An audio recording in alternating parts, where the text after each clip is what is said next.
Praise the Lord. கர்த்தராகிய இயேசு கிறிஸ்துவின் நாமத்தினாலே உங்கள் அனைவருக்கும் என்னுடைய மனமார்ந்த வாழ்த்துதல்களை தெரிவித்துக் கொள்கிறேன்.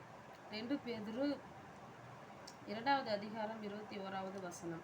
அவர்கள் நீதியின் மார்க்கத்தை அறிந்த பின்பு தங்களுக்கு ஒப்புவிக்கப்பட்ட பரிசுத்த கற்பனையை விட்டு விலகுவதை பார்க்கிலும் அதை அறியாதிருந்தார்களானால் அவர்களுக்கு நலமாயிருக்கும்.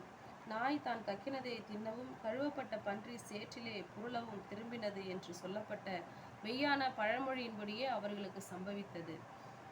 இந்த வசனம் யாரை பற்றி சொல்லியிருக்கு அப்படின்னா, ரட்சிக்கப்பட்ட இயேசு கிறிஸ்துவை ஏற்றுக்கொண்டு திரும்பவும் சத்தியத்தை அறிந்து சத்தியத்தை விட்டு விலகி பின்மாறி போகிற ஒவ்வொரு ஜனங்களுக்காகவும் இந்த வசனம் சொல்லப்பட்டிருக்கு.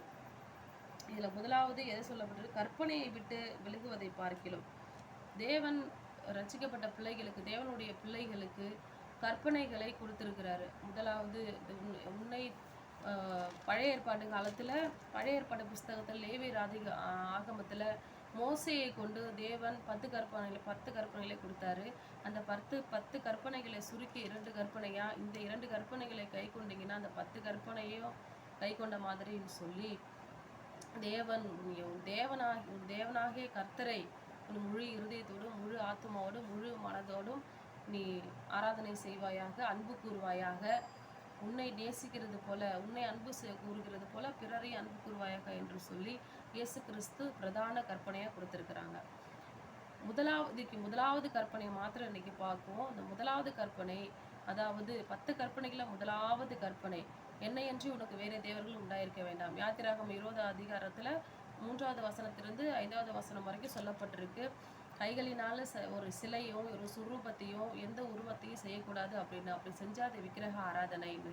அதே போல் பழைய ஏற்பாட்டு புதிய ஏற்பாட்டில் அதே போல் கைகளால் செய்யப்பட்ட தேவர்கள் அல்ல அப்படின்னு சொல்லி அப்போஸ்தலர் நடவடிக்கைகள் 19வது அதிகாரத்தில் பவுல் அப்போஸ்தலன் சொல்லி அந்த ஆசியாவில் எபேசு பட்டணத்தில் உள்ள கைகளால் செய்யப்பட்ட ஒரு கோவிலை அந்த கோவிலை வணங்குற அந்த ஜனங்களை எல்லாரையும் அந்த விக்கிரக ஆராதனையிலிருந்து விலக்கி அவர்களை ரட்சிப்புக்குள்ளே நடத்தியிருக்கிறாரு. அநேக ஜனங்களை மனம் திரும்புறதுக்கு ஏதுவாக அவர் இருந்திருக்கிறாரு. அது மாத்திரம் இல்லாமல் புதிய ஏற்பாட்டில் விக்கிரக ஆராதனை குறித்து நிறைய இடங்களில் சொல்லப்பட்டிருக்கு. குறிப்பாக 1 கொரிந்தியர் 10வது அதிகாரம் 14வது வசனத்தில் சொல்லப்பட்டிருக்கு, விக்கிரக ஆராதனைக்கு விலகி ஓடுங்கள் அப்படின்னு சொல்லப்பட்டிருக்கு. இப்படி விக்கிரக ஆராதனை செய்வது பாவம், விக்கிரக ஆராதனை விலகி ஓடுங்கள், விக்கிரக ஆராதனை செய்தால் பரலோக ராஜ்யம் போக முடியாது அப்படின்னு சொல்லி சிலை வழிபாடுகளை குறித்து இன்னும் நிறைய இடங்களில் சொல்லப்பட்டிருக்கு. அது மாத்திரம் இல்லாத கொலோசியர் 3:5 விக்கிரக ஆராதனையாகிய பொருளாசை அப்படின்னு சொல்லப்பட்டிருக்கு. பொருளாசை அப்படின்றது ஒரு விக்கிரக ஆராதனை. பொருளாசைப்பட்டாலும் விக்கிரக ஆராதனையா முடியும்.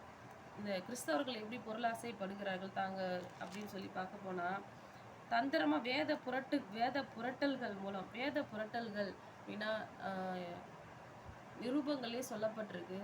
இயேசு கிறிஸ்து நியாயப்பிரமாண சட்டத்திட்டங்களை சிலுவையில் அரைஞ்சிட்டார் அப்படின்னு சொல்லி. ஆனால் திரும்பவும் அந்த நியாயப்பிரமாணத்தை உங்களுக்கு போதிக்கிறவர்கள் தந்திரமான பக்க வழியாக வருவாங்க, நுழைவாங்க, உங்களுக்குள்ளே எழும்புவாங்கன்னு சொல்லி பவுல் அப்போஸ்தலன், பேதுரு இவங்க எல்லாருமே இதெல்லாம் சொல்லியிருக்கிறாங்க. அப்படி அந்த பொருளாசை உடையவர்களாய் இந்த நியாயப்பிரமாணங்களை புகுத்துவார்கள் அப்படின்னு சொல்லி. ஸோ நம்ம நியாயப்பிரமாணத்திற்கு அடிமையானவர்கள் அல்ல. இப்படி பொருளாசை, இன்னும் பல விதமான பொருளாசைகள்னால தனக்கு போதுமான அளவு வச்சுக்கிட்டு ஏழைகளுக்கு பிச்சை கொடுன்னு ஏசப்பா கொடுக்க சொல்கிறப்போ அதை கடைபிடிக்காமல் அதையெல்லாம் செய்ய முடியாதுன்னு சொல்லி ஒருத்தன் பின்மாறி போயிட்டான். அப்படி பொருளாசை உடையவர்களாய் எதை யாரெல்லாம் இருக்கிறாங்களோ அவங்கள விக்கிரக ஆராதனைக்காரன் வேதம் சொல்கிறது. அப்போ இந்த விக்கிரக ஆராதனைக்காரர்கள்லாம் அக்கினியும் கந்தகம் எரிகிற நெருப்பில் தான் பங்கடைவார்கள் என்று சொல்லி வெளிப்படுத்தின விசேஷம் 21 அதிகாரம் 22 அதிகாரங்களில் சொல்லப்பட்டிருக்கு. விக்கிரக ஆராதனை, பொருளாசை, விக்கிரக ஆராதனை, சிலை வழிபாடு இதிலெல்லாம் விலகி நாம் கர்த்தருடைய பிள்ளைங்களா இயேசு கிறிஸ்து உண்மையான தெய்வம் என்று அறிந்து நம்ம வேதத்தை இன்னும் நல்லா தியானித்து சொல்கிறவங்களை கேட்டு அறிஞ்சு நம்ம கர்த்தருக்குள்ளே நிலைநிற்கிற பிள்ளைகளாக இருப்போம் என்று தாழ்மையுடன் கேட்டுக்கொள்கிறேன். ஆமென்.